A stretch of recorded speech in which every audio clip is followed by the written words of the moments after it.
Bonjour à tous, on se retrouve pour une nouvelle vidéo sur la chaîne Texama. Aujourd'hui, on va voir comment créer une clé USB bootable Windows 10 afin d'installer Windows 10. Et on va voir aussi comment installer Windows 10 de A à Z. Donc pour ceux qui voudraient installer Windows 10, qui ont peut-être un nouveau PC, qui viennent d'acheter, et qu'ils ont peut-être acheté, vous avez peut-être acheté la version CD, et que vous avez du coup un CD, mais que vous ne voulez pas installer avec le CD, parce que peut-être que vous n'avez pas pris de lecteur CD, eh bien ne vous inquiétez pas, la clé qu'il y a sur votre CD est utilisable avec une clé USB bootable. Peut-être aussi vous l'avez acheté en ligne. Si vous l'avez acheté en ligne, vous pouvez le faire totalement, ça marche très bien. Vous aurez juste une clé, donc vous n'aurez rien d'autre, juste une clé. Donc pour toutes ces personnes-là, cette vidéo est vraiment pour vous.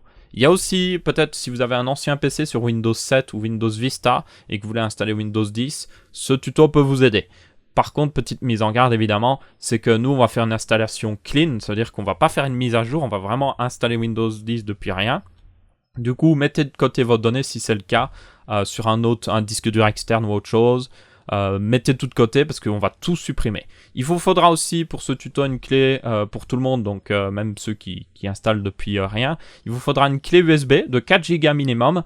Je vous conseillerais d'avoir 8 Go, comme ça vous pouvez mettre les pilotes et tout ça dessus en plus de Windows, c'est plutôt pratique. Comme ça vous ne devez pas aller les chercher sur le PC que vous venez à peine de configurer. Donc prenez au minimum, je dirais vraiment une clé de 8 Go et évidemment retirez tout ce qu'il y a de précieux dessus parce qu'on va la formater, donc ne gardez rien de précieux dessus, mettez tout de côté parce que ça va disparaître. Et il vous faudra aussi un second PC. Alors ce second PC, il vous le faut juste pour créer la clé, donc ça dure, allez, si vous avez une bonne connexion, ça va durer une petite demi-heure, même pas, enfin vraiment même pas en fait. Ça va durer 15 minutes à tout casser. Si vous avez une moins bonne connexion, ça prendra du temps selon votre connexion. Il faut télécharger à peu près 4 Go de fichiers évidemment. Donc, s'il vous faut des heures et des heures pour télécharger 4 Go, il faudra des heures et des heures pour créer la clé. Malheureusement, je suis désolé d'avance pour ceux qui ont des mauvaises connexions. Donc voilà, j'ai précisé tous les cas d'utilisation. Maintenant, commençons tout de suite. Alors, je vous mettrai dans la description le lien vers cette page-là, qui vous permet de télécharger un outil fourni officiel par Windows, qui vous permet de tout simplement créer la clé USB toute seule. Donc, vous n'aurez rien à faire, vous ferez juste suivant, et puis ce sera bon. Vous pouvez aussi d'ailleurs télécharger l'ISO avec cette clé, donc si quelqu'un veut graver un CD Windows 10, vous pouvez le faire avec cet outil-là aussi. Et aussi, il vous permettra, si vous le voulez vraiment, de mettre à jour un PC sur Windows 10 depuis Windows 7 par exemple. Mais je vous le déconseille vraiment parce que ce n'est pas très stable. Donc, téléchargez-le, c'est ce bouton-là, pas ce bouton-là. Vous le lancez tout bêtement. Ça va là, il me demande les droits d'administrateur, c'est pour ça que ça a flashé au noir, parce que OBS n'est pas capable de capturer ça. Donc il vous faudra certainement les droits d'administrateur sur le PC pour lancer l'outil. Et après, il va vous proposer de lire les conditions d'utilisation si vous le voulez. Je pense que la plupart des gens ne le liront pas. Et là, ça commence tout de suite. Alors, branchez déjà votre clé USB parce que vous en allez avoir besoin après. Assurez-vous de vraiment avoir retiré tout ce qu'il y avait de précieux dessus. Donc deux options. Mettre à niveau ce PC. Donc ça va juste mettre à jour le PC vers la dernière version de Windows 10. Donc il faut savoir que cet outil télécharge vraiment la toute dernière version de Windows 10. Donc la dernière version, c'était la Creator Update. Donc voilà, je tiens juste à vous mettre en garde à ce niveau-là, si comme par hasard vous n'en voulez pas forcément. Et vous avez aussi la seconde option, c'est celle qu'on veut, c'est créer un support d'installation, que ce soit une clé USB ou un DVD ou un fichier ISO pour un autre PC. Et c'est ça qu'on veut. Donc je vous déconseille la mise à niveau, je vous conseille vraiment de l'installer depuis rien. Donc on va faire suivant. Donc là, vous pourrez sélectionner, alors soit vous lui dites, regarde les paramètres actuels, ou soit vous pouvez lui dire, par exemple, j'aimerais avoir mon Windows en anglais, j'aimerais l'avoir en russe, j'aimerais l'avoir en... Peu importe la langue que vous voulez, il y a à peu près toutes les langues, les grandes langues du monde supportées. Donc si, par exemple, je sais pas moi, vous étudiez l'anglais et que vous voulez plus vous familiariser avec l'anglais, vous pouvez le mettre en anglais si vous voulez. Ou si, par exemple, vous parlez deux langues, vous pouvez mettre votre langue maternelle. No problemo, vous faites ce que vous voulez. Donc ça peut être très pratique, je pense, parce que le CD que vous achetez ou même la clé USB que vous achetez en boutique n'a pas forcément les langues dessus. Normalement si, mais pas forcément. Donc nous on va choisir français parce que voilà, je parle français. L'édition, ça il faut pas y toucher, vous laissez Windows 10. Mettez pas familial unilingue parce que ça ne concerne personne littéralement. Prenez Windows 10. Même si vous avez acheté une clé Pro Windows 10, il y a la version Pro d'inclus là-dedans. Il y a aussi la version familiale et il y a aussi une version éducation pour ceux qui le voudraient. Donc ne vous inquiétez pas, tout est fourni là-dedans. Ensuite, c'est 64 ou 32 bits. Donc 32 bits, c'est pour ceux qui auraient moins de 4 Go de RAM. Et 64 bits, c'est si vous avez un peu plus de 4 Go de RAM. Donc je vous conseillerais quand même de prendre la version 64 bits, parce qu'il y a très peu de personnes, à mon avis, qui ont encore un PC avec moins de 4 Go de RAM. Et si vous avez un PC avec moins de 4 Go de RAM, je sais pas pourquoi vous installez Windows. Moi, parce que je crée une clé qui va utiliser je vais utiliser dans le futur pour peut-être réparer d'autres PC. Je vais mettre les deux par simplicité pour moi. Mais ne faites pas forcément la même chose que moi. Vous pouvez prendre la version 64 bits seulement, ça suffit. On va faire suivant. Donc là, deux options. Soit on fait un disque mémoire flash USB, donc on crée une clé USB, ou soit on fait un fichier ISO. Donc ce fichier ISO se mettra sur le disque dur si quelqu'un en a besoin pour graver un CD. Vous pouvez le faire comme ça. Nous, on va juste prendre disque mémoire flash USB parce que c'est ce qui nous intéresse. Et ensuite, il faudra sélectionner la clé. Alors, regardez dans votre gestionnaire. Donc ça, c'est tous mes disques ici, moi. Vous voyez que ma clé USB s'appelle Corsair. C'est la lettre I.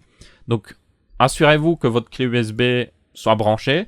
Et assurez-vous que vous sélectionnez la bonne. Donc moi, j'en ai qu'une vraiment de clé USB, vous voyez, il a détecte i Corsair. Donc je vais sélectionner celle-là. Donc faites attention, il ne repérera pas votre disque dur classique, je tiens à le préciser. Par contre, si vous avez une carte mémoire ou autre chose, il risque de la repérer là-dedans. Donc assurez juste vous bien de sélectionner la bonne clé USB. Suivant, et maintenant c'est là que ça va commencer. Donc il va premièrement télécharger. Donc vous allez avoir 3 barres d'avancement. Première barre d'avancement qui va, quand elle aura atteint 100%, c'est il a téléchargé tous les fichiers. Donc ça, c'est celle qui va peut-être prendre le plus de temps si vous avez une mauvaise connexion. La deuxième, il va juste vérifier les fichiers, ça va être très rapide. Et la troisième, c'est il crée la clé USB, ok? Donc, ne vous inquiétez pas, les 3 barres d'avancement, si la première prend énormément de temps, les 2 autres ne prendront pas autant de temps. C'est juste que la première, c'est le téléchargement. Donc, moi, par exemple, j'ai une bonne connexion, donc ça va encore. Donc, je vais le laisser terminer. Je vous retrouve dès que la clé est créée, hein, tout simplement. Donc on se retrouve et comme vous pouvez voir, votre disque mémoire flash USB est prêt. Et c'est à peu près terminé en fait. Donc on vient de créer la clé USB ici. Donc maintenant si on va voir d'ailleurs, ici vous voyez qu'elle a changé de nom. Et qu'il y a des choses sauvegardées dessus. Donc ça a pris, ouais quand même, j'avais 28 Go disponibles, c'est à 22. Donc ça prend un petit peu plus, aussi parce que j'ai la version 32 bits aussi. Mais bon, du coup là vous pouvez, si vous voulez, rajouter un autre dossier, mettre des trucs importants que vous avez peut-être besoin pour installer votre PC. Peut-être mettre les fichiers d'installation de Chrome, Firefox, les pilotes graphiques si vous voulez. Vous pouvez juste aller les chercher sur le constructeur de la carte graphique. Alors ne prenez pas, si votre carte c'est une Asus ou une MSI ou autre chose, n'allez pas chez Asus ou MSI, allez plutôt chez le véritable constructeur qui est Nvidia ou AMD. Vous pouvez essayer d'aller chercher les drivers de votre carte mère qui sont sur le site du constructeur de la carte mère. Vous prenez tout ce qui est au niveau du chipset, tout ça. Vous pouvez prendre un petit peu tous les logiciels à part si vous les voulez. Si vous avez un logiciel pour contrôler, je sais pas moi, je sais pas si un logiciel s'appelle Supercharge 2000, si vous le voulez pas, vous le prenez pas. Mais bon, prenez tout ça. Vous pouvez le mettre dans un dossier que vous allez appeler driver. No problème. Ça ne va pas perturber l'installation de Windows et vous pourrez les utiliser dès que Windows sera fini d'installer. Ça, c'est plutôt pratique, vous n'aurez pas besoin de les télécharger sur un nouveau PC. Maintenant, vous pouvez éjecter cette clé et aller la brancher tout simplement dans le PC où vous voulez l'installer. Alors moi, pour des raisons plus pratiques, on va dire, je vais l'installer sur une machine virtuelle. Du coup, je tiens à préciser que voilà, ce sera un petit peu différent de ce que vous pourrez installer vous-même. Alors, on a vu un petit truc là pendant un moment, je vais en parler tout de suite, je vais juste éteindre la machine, voilà. Alors, quand vous allez mettre votre clé USB dans votre PC, de préférence mettez-la dans un port de la carte mère directement, pas trop les ports à l'avant, et de préférence mettez-la dans un port USB 3.0 si vous avez une clé USB 3.0, ce sera plus rapide. Et un truc qu'il faut retenir, c'est que quand vous allez lancer le PC, il peut arriver plusieurs choses. Et ça va dépendre d'un PC à l'autre. Je ne peux pas vous garantir ce qui va arriver. Ce qui peut arriver, c'est que ça démarre directement sur la clé USB. Génial. Vous allez arriver à un écran d'installation de Windows que vous verrez juste après. Donc si c'est votre cas, voilà, attendez-moi dans le tuto, je vais arriver là où vous en êtes. Si par contre ce n'est pas votre cas, et que peut-être que vous aviez un ancien Windows déjà installé sur ce PC-là, vous allez devoir booter sur la clé USB. Donc en gros, vous allez devoir dire pas à Windows, carrément à votre PC de démarrer dessus pour pouvoir lancer la procédure d'installation. Pour ça, il y a différentes choses. Une des choses qui existe, c'est le boot menu, que ça s'appelle. Et normalement, le boot menu est accessible quand vous matraquez littéralement, vous lancez à peine votre PC, vous êtes sur le clavier, vous appuyez sur la touche F12. Et normalement, il y a un menu qui va apparaître qui vous permet de sélectionner entre tous les disques durs et la clé USB que vous avez. Donc là, vous devriez voir votre clé USB, peu importe le nom qu'elle a. Donc repérez le nom qu'elle a et trouver là. Donc si vous voyez que Windows lui a mis un nom spécial, chez moi, ben, je l'ai retiré, j'oubliais, mais Windows lui a mis un nom spécial. Vous pouvez renommer ce nom là d'ailleurs, c'est pas très grave, vous pouvez l'appeler Windows ou autre chose. Et ben, cherchez cette clé là, démarrez dessus, et normalement vous devriez vous aussi atteindre l'écran d'installation de Windows. J'en arrive. Et si toutefois ça ne marche toujours pas, un truc que vous pouvez faire, c'est changer l'ordre de boot. Par contre, ça c'est un petit peu plus embêtant, mais essayez de trouver le boot menu pour votre carte mère. C'est certainement dans le manuel. Donc sortez le manuel, vous pouvez le trouver en ligne si vous ne l'avez plus sous forme physique. Regardez dedans, regardez le moment où il parle du boot menu. Vous pouvez faire un CTRL F si c'est un PDF et juste taper B-O-O-T et chercher un truc qui parle du boot menu. Quelle touche il faut y accéder, parce que sur la plupart des PC c'est F12, mais certains PC ça peut être F10. Donc voilà. Une fois que vous avez trouvé et que vous avez démarré sur votre clé USB, par contre, vous allez en arriver au même truc que moi. Donc je vais, comme j'ai dit, redémarrer ma machine virtuelle, moi. Donc je vais l'installer. J'avais un PC sur lequel l'installer, mais j'avais du mal à le capturer. Donc vous voyez, moi j'ai aussi un boot menu. On l'avait un petit peu avant, il me proposait d'appuyer sur F12. Donc, j'ai deux options, moi, parce que j'ai fait une version 64 et 32 bits. Donc, la plupart du temps, ces menus-là se naviguent avec le clavier, pour information. Donc, vous naviguez avec les flèches du clavier et vous appuyez sur Enter. Donc, moi, je vais installer la version 64 bits. Normalement, vous aurez atteint normalement cet écran-là que vous voyez. Donc, une petite barre de chargement Windows avec le logo. Donc, c'est là où vous devez atterrir. Si vous n'êtes pas atterri là-dessus, je vous dis, allez voir comment atteindre le boot menu sur votre PC et démarrer sur la clé USB. Ok, j'ai mis un peu plus grand pour l'installation. Donc, on est normalement tous sur cet écran-là, si tout va bien. Et on a différents choix. Alors d'abord, on a la langue. Moi, comme j'ai configuré pour que ce soit en français, il me propose le français. Vous avez aussi le format horaire et monétaire. Donc ça, c'est si, par exemple, vous habitez La Réunion ou autre part et que vous devez mettre un autre fuseau horaire. Donc ça, c'est très important. Et puis, vous avez la méthode d'entrée. Donc si vous êtes belge, vous avez peut-être un clavier belge. Donc, choisissez français Belgique. Donc moi, je vais choisir français parce que j'ai toujours des claviers français de toute manière. Et on va faire suivant. Alors, vous allez voir que je vous le dis directement, l'histoire avec le boot menu, c'était l'histoire la plus compliquée que vous avez vue jusqu'à maintenant. À partir de ce moment-là, tout est hyper simple. Vraiment, ne vous inquiétez pas, ça va se résumer à faire suivant. C'est très simple d'installer Windows, c'est juste un petit peu plus des fois compliqué de démarrer dessus. Alors, vous avez une option pour réparer le PC. Si plus tard vous avez un problème avec votre Windows, vous pouvez l'utiliser pour réparer votre PC avec votre clé que vous avez fait. Ou alors, vous pouvez installer, et c'est ce qu'on va faire. Donc, on va cliquer sur installer. Donc là, ça va lancer la procédure d'installation. Et donc, la première étape, c'est la clé produit de Windows, évidemment. Donc, si vous avez acheté la version CD, c'est sur le CD. Si vous avez acheté en ligne, vous avez normalement reçu un mail avec la clé CD. Et si vous ne l'avez pas, je ne sais pas pourquoi vous ne l'auriez pas. Peut-être que vous ne l'avez pas encore acheté. Ça doit être ça. Vous ne l'avez pas encore acheté. Et que vous êtes aussi, comme par hasard, grand fan de Jack Sparrow, qui est un pirate, vous pouvez cliquer sur « Je n'ai pas de clé de produit ». Moi, je vais faire ça parce que je n'ai pas de clé de produit, c'est juste pour vous montrer. Ce n'est pas grave, vous pouvez installer totalement Windows sans entrer une seule fois la clé, vous pourrez l'installer après. Alors, vous voyez, comme je vous ai dit, il y a toutes les versions de Windows qui sont incluses sur ce truc-là. Donc, si vous êtes sur la version Pro, prenez la version Pro. Mais si vous avez acheté une version Home, prenez la version Home. Alors, normalement, quand vous entrez la clé, il détecte que c'est une clé genre Pro ou une clé Home et il sélectionnera par lui-même. Mais si auquel cas il ne l'a pas fait, ou si vous n'avez pas encore entré la clé, prenez bien la version que vous allez acheter ou que vous avez acheté. Donc, c'est pas parce qu'il vous propose d'installer la version Pro que vous pourrez utiliser la version Pro sans avoir de clé Pro, ok? Donc voilà.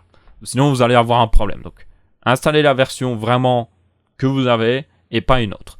Donc moi, pour le test, je sais pas, je vais installer la version Pro parce que ça change pas grand-chose. Voilà, suivant. Du coup, ça va prendre un petit peu de temps. Si votre clé USB est plus lente, ça prend un petit peu plus de temps, je tiens à prévenir. Si votre PC a un peu plus de mal aussi, donc ne vous étonnez pas si certains menus prennent un peu plus de temps. Donc là, les conditions d'utilisation, vous devez les accepter. Et là, on arrive à un deuxième écran qui est un petit peu plus compliqué. C'est le dernier truc un peu compliqué. C'est soit l'option simple où on dit « Installe Windows, débrouille-toi », ou alors l'option où vous pouvez choisir un petit peu plus. Donc si vous n'avez qu'un disque dur ou un SSD dans votre PC, donc juste un seul disque pour l'installation, cliquez là-dessus, ça ira, ok? Si toutefois vous avez un disque dur et un SSD, peut-être vous avez un PC gamer avec un SSD et un disque dur, ou vous avez deux disques durs, vous allez devoir cliquer là-dessus et vous allez devoir sélectionner. Donc, pour ceux qui ont cliqué sur l'autre, attendez-moi, j'arrive. Donc, ici, moi, je n'ai qu'un disque dur. Mais vous pourriez avoir plusieurs disques durs. Donc, si vous avez un SSD, je vous recommande de mettre Windows dessus, clairement. Donc, votre SSD, vous pourrez le repérer facilement parce que vous ne verrez pas son nom ici, mais vous verrez l'espace qu'il a. Donc, votre SSD sera beaucoup plus petit que votre disque dur, certainement. Donc, vous pourrez le repérer comme ça. Votre disque dur fera peut-être 1 Tera ou 900 et des gigas. Et votre SSD fera 200 gigas ou peut-être 400 gigas. Donc, prenez bien votre SSD, assurez-vous de le prendre. Et donc, vous sélectionnez juste, hop, comme ça, et puis vous ferez suivant. Toutefois, si vous voulez peut-être créer d'autres partitions, si vous avez un gros disque dur, peut-être de 2 Tera, et que vous voulez faire 2 partitions, vous pouvez le faire en faisant nouveau ici, en cliquant bien sur le disque dur. Vous pourrez créer d'autres partitions. Ou si peut-être vous avez un disque dur et que vous voulez faire une partition pour Windows et une partition pour les données, vous pouvez le faire aussi là, sans trop de problème. Donc vous faites nouveau, et puis vous lui dites la taille que vous voulez, et il vous créera une partition depuis ce disque-là, et du coup vous aurez un plus petit disque et un autre disque à côté. Mais bon, ça c'est des cas d'utilisation très spécifiques, clairement. Normalement, la plupart des cas, je pense, c'est juste des gens qui auront un SSD qui voudraient juste sélectionner le SSD, donc sélectionnez bien là. Faites suivant, donc imaginez, ça c'est mon SSD qui avait mon disque dur en dessous, donc je sélectionne bien mon SSD, je fais suivant. Et là, ça va commencer à copier les fichiers de Windows, et ça va redémarrer plusieurs fois. Donc ne vous étonnez pas, ça va redémarrer 2, 3, 4 fois, je ne sais plus exactement. Donc je vous retrouve jusqu'au prochain écran qui va demander quelque chose. Petite précision, c'est si vous bootez sur votre clé USB directement, c'est possible qu'il boot sur un clé USB qui vous propose de réinstaller Windows. Auquel cas, retirez éventuellement la clé parce que vous n'en avez plus vraiment besoin à partir du prochain reboot. Mais je pense dans la plupart des cas, la plupart des gens, ça devrait juste démarrer sur le reste de l'installation sans trop de problèmes, donc ne vous inquiétez pas. Juste laissez-le faire son petit truc, ça prendra du temps selon la rapidité de votre clé et de votre PC, donc soyez juste patient en fait. Ah, Cortana est là pour nous aider, génial. Donc oui, depuis que les dernières mises à jour de Windows, l'écran de premier démarrage est différent, donc si vous avez vu la vidéo que j'avais fait par le passé de comment configurer Windows pour la première fois, la vidéo n'est plus entièrement d'actualité, il y a des choses qui ont changé. Du coup, la première chose, c'est que Cortana va vous embêter, littéralement. Hein, donc ça, préparez-vous à ça. Moi, je vais juste la faire taire, comme ça ne nous embêtera pas plus longtemps. Donc, je vais vous guider à travers cet écran de configuration, mais je tiens à préciser que Windows est déjà installé en réalité. Donc, il n'y a plus grand-chose à faire. Donc, première chose, c'est votre pays. Moi, je vais sélectionner la France par simplicité, parce que ça ne change rien. Français, donc ça c'est pour le clavier. Donc si vous avez un clavier différent, réglez ce que vous voulez. On va faire suivant. Ensuite, vous avez la disposition du clavier, mais ça normalement c'est la même chose qu'avant, donc on va juste ignorer. Et puis normalement on devrait avoir tout ce qui est configuration réseau, donc il va chercher certainement les mises à jour, donc ne vous étonnez pas. Assurez-vous de connecter un câble internet dans le PC. Si c'est un PC portable, normalement il devra avoir déjà installé les drivers pour la carte Wi-Fi et il vous demandera certainement de vous connecter. Alors comment souhaitez-vous configurer? Alors moi ça c'est parce que j'ai pris la version Pro. Donc si vous avez pris aussi la version Pro parce que vous avez une clé Pro, vous avez cet écran en plus. Mais ça, normalement, c'est juste... Ah, tu veux l'utiliser de manière personnelle ou pour une organisation? Et puis c'est à peu près tout. Donc là, maintenant, ça, par contre, tout le monde l'aura. C'est le truc de connexion avec Microsoft. Alors, il y a quelques avantages à se connecter avec Microsoft, très clairement. Premièrement, votre clé que vous avez rentrée, votre clé produit sera associée à votre email. Donc ça veut dire que si vous réinstallez Windows dans le futur, vous n'aurez pas besoin de la retrouver ou de la réécrire. Vous pourrez juste connecter votre compte Microsoft et juste y aller, tranquille, c'est fini. Donc ça, c'est nickel. Mais si toutefois, vous ne voulez pas créer un compte, que vous juste l'utilisez normalement, vous pouvez faire compte hors connexion. Et ça vous fera un compte classique. Alors, partout, connectez-vous, créez un compte. Voilà, il continue de dire « fais un compte Microsoft, c'est bien !» Moi, je vais lui dire non. Si vous avez mis votre compte Microsoft, il devrait passer à la prochaine étape déjà. Je montre juste pour ceux qui ne le mettraient pas. Donc là, je vais mettre par exemple Aurel. Voilà, hop, c'est le nouveau PC. Hop, suivant. Il demande aussi un mot de passe. C'est si vous avez fait un compte local, ça. Si vous êtes connecté avec Windows, enfin un compte Microsoft, vous n'aurez pas tout ça. Et puis, ah oui, il y a Cortana. Donc si vous n'aimez pas Cortana, personnellement, je n'aime pas trop Cortana. Vous pouvez lui dire, voulez-vous que Cortana donc soit votre assistante personnelle? Moi, je vais lui dire non, parce que je n'en veux pas. Maintenant, on a tous les trucs de traquage de Microsoft. Personnellement, je désactive tout. Voilà, je le dis directement. Il n'y a pas besoin de tout ça. Hop. Surtout celui à publicité pertinente. Ouais. Nope. On accepte. Et normalement, là, il devrait juste se configurer. Voici la dernière étape. Oui, quelle est la dernière étape, Cortana? Dis-nous. Je t'écoute. Encore quelques détails à régler. Donc là, oui. Là, c'est le moment où ils sont en train de configurer Windows pour le premier boot. Donc ça peut prendre un petit peu de temps. Ça peut redémarrer ou autre chose. Et surtout aussi, il va certainement vous proposer de faire les mises à jour. Donc ne vous étonnez pas s'il commence à faire des mises à jour ou autre chose. C'est parti! Wouh! On est dans Windows, c'est formidable. Donc, bienvenue dans Windows, vous avez fini de l'installer. Donc voilà. Voulez-vous autoriser les autres PC à voir cet appareil? Oui, ce n'est pas un problème. Donc maintenant, ça va être l'étape configuration. Donc, première chose que je vous dirais de faire, c'est d'aller dans les paramètres ici et d'installer toutes les mises à jour. Donc faites-le, c'est très important parce qu'en même temps, il va certainement installer la plupart des pilotes que vous avez besoin pour utiliser le PC. Ensuite, autre chose que vous pouvez faire, c'est mettre les derniers pilotes de la carte graphique. Windows va en mettre, mais il ne vous mettra pas les derniers, je vous préviens. Donc allez vraiment télécharger les derniers sur le site Nvidia ou AMD. Vous pouvez mettre un autre navigateur parce que fuck Edge. Vous pouvez aussi mettre Steam pour commencer à peut-être télécharger vos jeux. Et vous pouvez aussi mettre les drivers de la carte mère. C'est à peu près tout ce qu'il y a à mettre. Franchement, le reste, c'est... Vous branchez votre souris, normalement, il devrait télécharger des pilotes pour l'utiliser. Même la carte Wi-Fi devrait trouver des trucs automatiquement, même si je vous recommande d'aller télécharger les pilotes sur le site du constructeur. Si vous avez une carte Wi-Fi aussi. Tout devrait à peu près fonctionner. Windows 10 est vraiment beaucoup plus plug and play que Windows 7 et tout ça. Donc, normalement, la plupart des choses fonctionnent déjà. Et si vous mettez Steam, comme je dis, vous pourrez jouer d'ici, si vous avez téléchargé un autre jeu, en une demi-heure, vous pouvez commencer déjà à jouer sur votre PC, no problème. Donc c'est très simple d'utilisation, franchement. Donc voilà, c'était à peu près tout pour cette vidéo. J'espère que vous avez bien apprécié, que ça a été utile. Si vous avez des questions, n'hésitez pas à les mettre dans les commentaires.